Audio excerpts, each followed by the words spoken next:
Hello, everybody, and thank you for tuning in to the Liberty Report. Today we do the program called Mythbusters, and co-host is Chris Rossini. Chris is also the editor of the RonPaulLibertyReport.com website. Chris, nice to have you today. Good morning, Dr. Paul. Great to be with you again. Okay, good. You have any myths that we're going to do a little busting on? Oh, sure. We never run out of them. We'll start with collectivism. And it's 2016, and we're still dealing with collectivist thought, and it could be very dangerous because it often leads to war. Right. And Donald Trump is using some scary words. He says, quote, "I think Islam hates us. There's a tremendous hatred. We have to get to the bottom of it. There's an unbelievable hatred of us." So, Dr. Paul, please clear the smoke out of the air on this with this collectivism. Well, it is a myth because Islam itself does not hate us. There are probably believers in Islam that do some hating, but that is minor compared to the problem that we have. The first part of this myth is that they hate us because their religion teaches them to hate us, and that everybody who's a devout Muslim Islamist is required by theology to hate Christians and anybody in the West. I think that is a myth. And also, it has recently been used as a reason why we have to be concerned about terrorist attack, is that it is a religious issue as well. I mean, it's a religious issue, and we are told that they hate us because we're free and we're rich.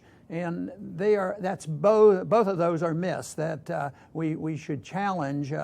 I happen on a personal basis know a lot of Muslims who practice medicine here, and it seems like they enjoy freedom and prosperity just like all of us do. But nevertheless, that is used. It's a religious thing, and they hate our freedom and our prosperity. And of course, this all came out of the 9/11 episode, and they didn't want to ever considered the fact that probably there are some individuals who don't like us because we are seen as occupiers, invaders, and actually a country that kills a lot of people and not have a lot of consideration for it.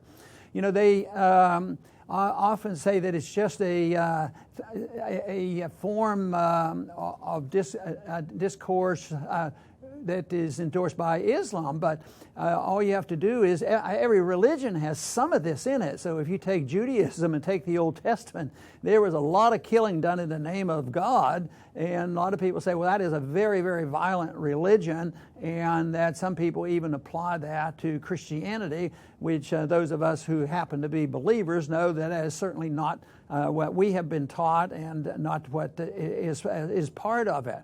But then you have the episodes of the Crusades, and they say that the people in the Middle East don't forget in the West, and the Christian Crusaders did a lot of aggression in that area of the world. And now, you know, the West is still seen as crusaders, and we're going over there to the Middle East, and we brag about remaking the Middle East and imposing our values on them, and we want to teach them how to run their governments, and even with all their infractions, it's not a very good idea to do that. But religion so often is used by the politicians who aren't true believers. They'll say, well, we have to get a religious support for our efforts, so they might not even have religious beliefs, both on all religions. And I think I see some of this in Christianity as well as in Islam. They take this and say, this is a religious obligation on your part to participate in violence. And it's not so much that I believe that those religions teach this violence and hatred and aggression, as much as those who want to use it for other reasons will co-opt it and say that this is a religious obligations on your part. I think there's a fair amount of that even in Christian Zionism, that there are some fundamentalist conservative Christians who feel biblically that they are obligated to support any military adventurism in the Middle East, and yet that is not what Christianity is about. So I think indeed there certainly is a myth related to this, but a lot of people want to believe it, and it justifies our foreign policy, so the politicians demagogue it it. They all demagogue it about the threat of terrorism without analyzing it and thinking about our foreign policy.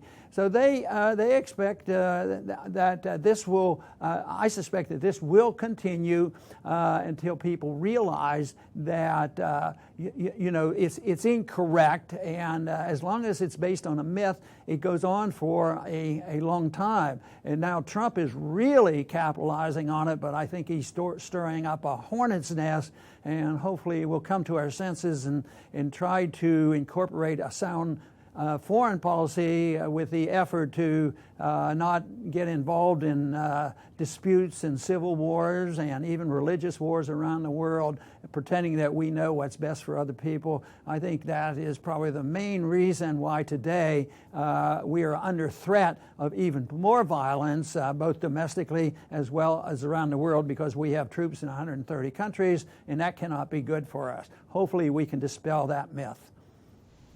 Yes. Next, Dr. Paul, words are so very powerful, we know that, and politicians know that.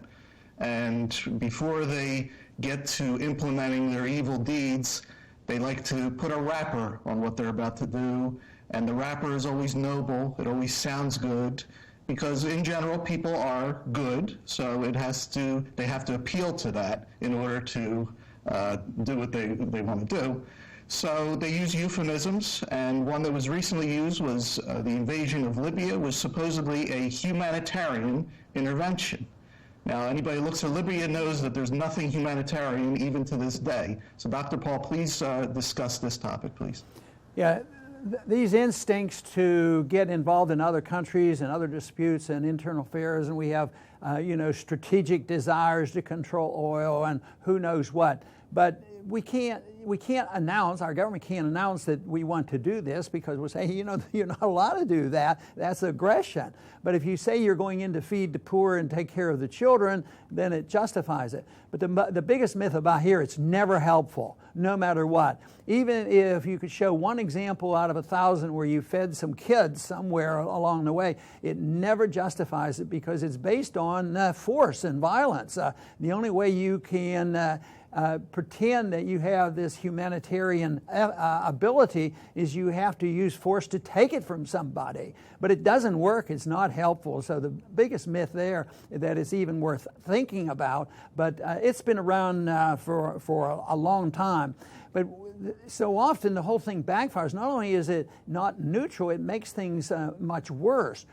Because if we do this and we get into countries, particularly you mentioned Iraq going in there, but in the Middle East it was all for humanitarian reasons. We had these humanitarian reasons why we had to get rid of Saddam Hussein, and look at what we've done to that country. The war continues and hundreds of thousands have been killed, and then they wonder why people might be annoyed by our foreign policy. But it's a disaster, and the other thing is, because of this transfer and this pretense of helping poor people overseas, if you endorse this principle that you can use force for transferring wealth, not only domestically but internationally for humanitarian reasons, that you endorse a principle of redistribution of wealth by politicians who have political power.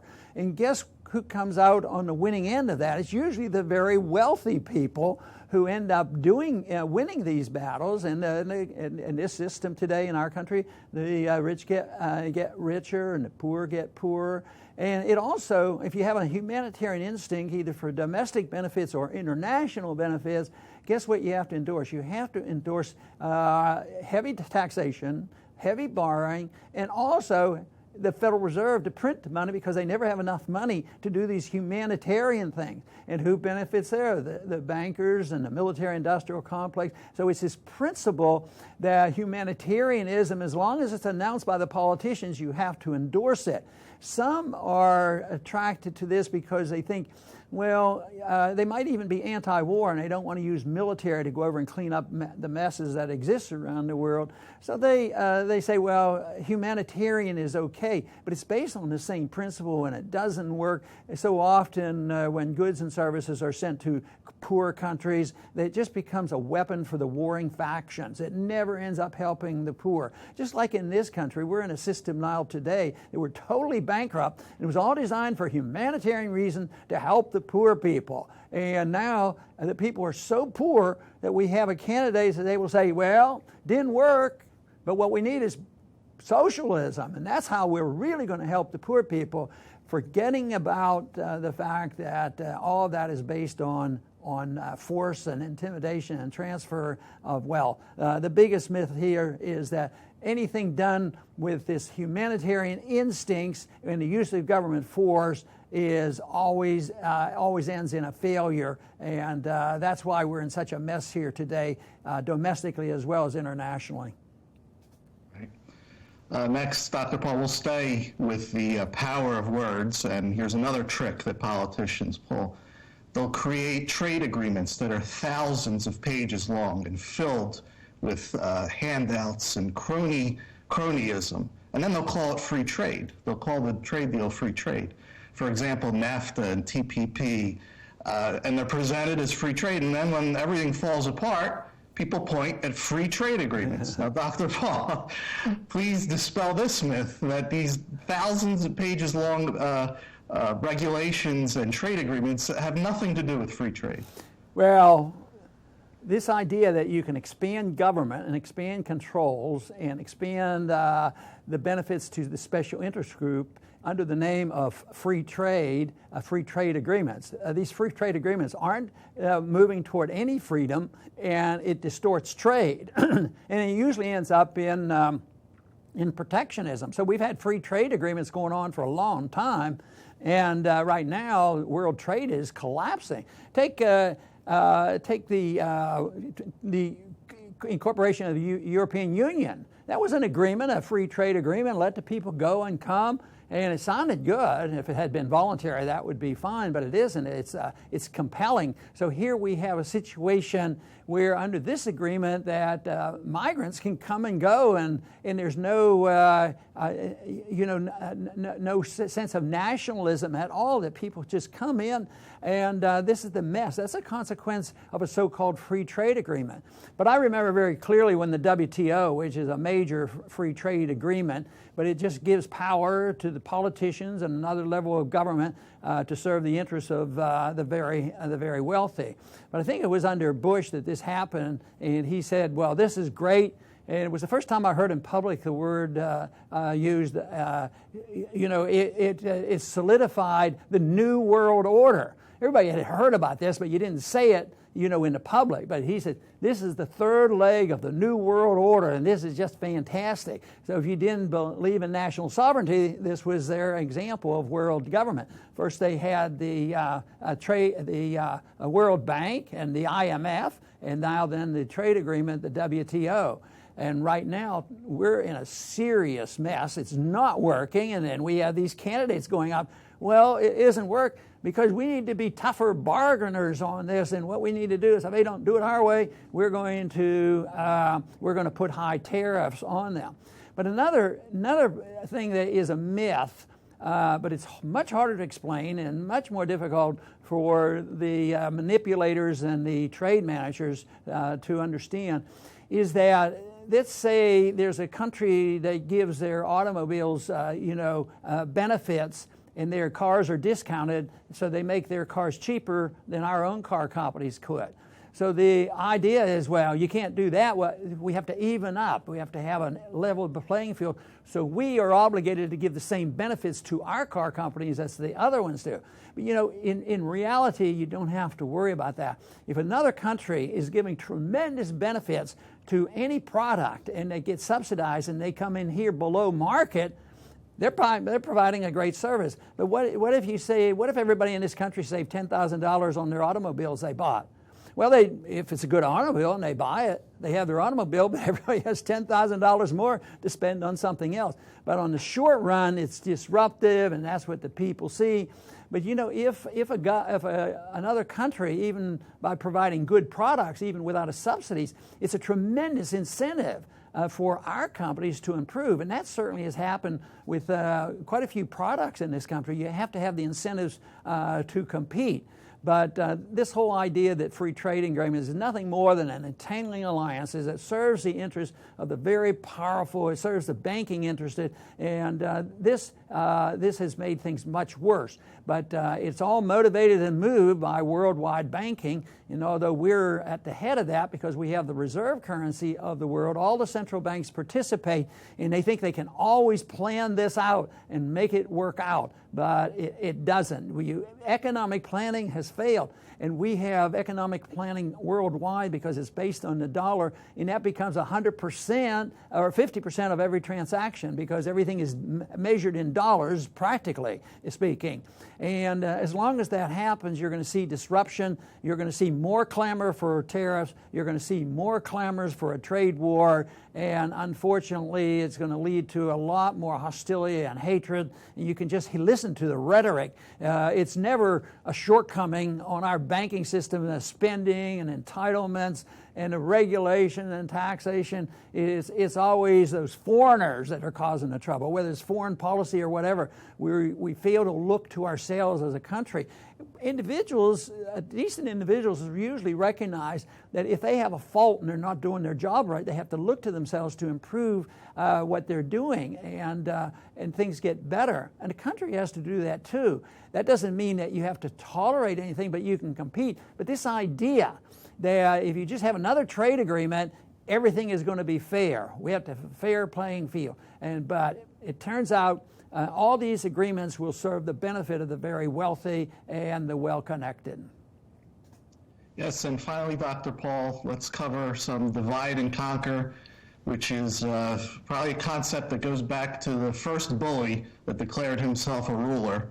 And government still does this today. They divide people into groups, races, sexes, male versus woman, and we've become so accustomed to it, especially in America today, that politicians, they sound very foolish. For example, Bernie Sanders recently said, quote, "When you are white, you don't know what it's like to be living in the ghetto. You don't know what it's like to be poor." So Dr. Paul, please cover divide and conquer and how government uses it to rule over us. Yes, and the myth is that the largest group of people in this country are Caucasian, and unfortunately, they are the largest recipients of the welfare system. So there's a lot more white people who take food stamps than black people. So, yeah, that is a fallacy. It's designed to pit one group against another because everybody's looking for special benefits. We live in an age of entitlements, and entitlements mean rights, and anybody who needs something or wants something are entitled to it, so they have to play on this. And if you get a group to band together and cooperate, you can coerce and design the system to get more largesse from the people who are still producing. But the reason why it's such a mess today is there's not much production, less production. Our country is getting smaller, debt is exploding, and there's no way that the unfunded liabilities can be handled. So this doesn't wake people up and say, hey, we can't afford this any longer. We have to do something about it. What they say is we have to become more aggressive. And that's why the politicians stir the pot and say that it's always a racial issue. I've always been annoyed that everybody reports. I guess they can't resist the temptation. How did the blacks vote? Well, depends on what they believe in. Oh yeah, but they're a bloc. They always vote. How did the Asians vote? How did the Caucasians vote? What did the conservatives do? But the group that is most discriminated in this country, I think, are the people who believe in liberty. Because if you're a purist and you really believe in liberty, just think of what happens to an individual like that, because they're the victims of the taxing system, the regulatory system, and you never have a hearing.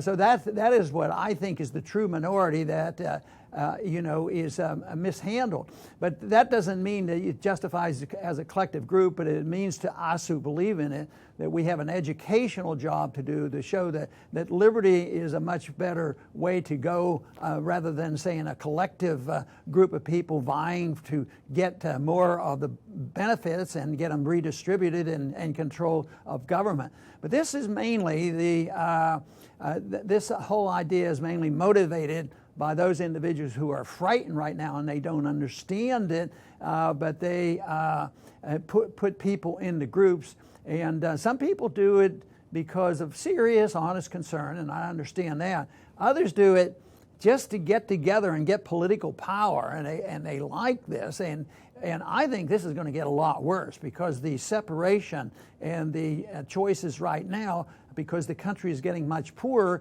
you have people representing all different areas of entitlements in Washington, even socialism versus the entitlements for big business and the military and all these things. It's going to get much worse as the country gets a lot poorer. So this whole idea that separating people and accusing certain groups and accusing groups of doing things wrong and try to get them together is wrong. I think we should think of people as individuals who deserve their natural right to their life and liberty. They have the right to spend their money as they see fit, and you don't have to kowtow to a certain group. And that was always a negative for me politically, because people want to say, well, what are you going to do for this community? What are you going to do for that community? Well, the same thing that I do for everybody. They used to say to me, well, now you have a farming district, it's going to become a more industrial district because it's been redistricted. I said, well, the same thing. Why shouldn't liberty apply to everybody equally? And this is the only way we can bring people together, is when they understand what true liberty means, because fortunately, in many ways, it is the humanitarian system, a voluntary humanitarian system. When people have the right to their own life, the responsibility for themselves, there's greater productivity. And if you care about poor people, you would endorse liberty as pure as possible. And that, I think, is very important. I hope we're moving in that direction. I certainly believe we are. But Chris, I want to thank you very much for being with us today on our Mythbusters program. Thank you again, Dr. Paul. And to all the viewers, please come back to our Liberty Report soon.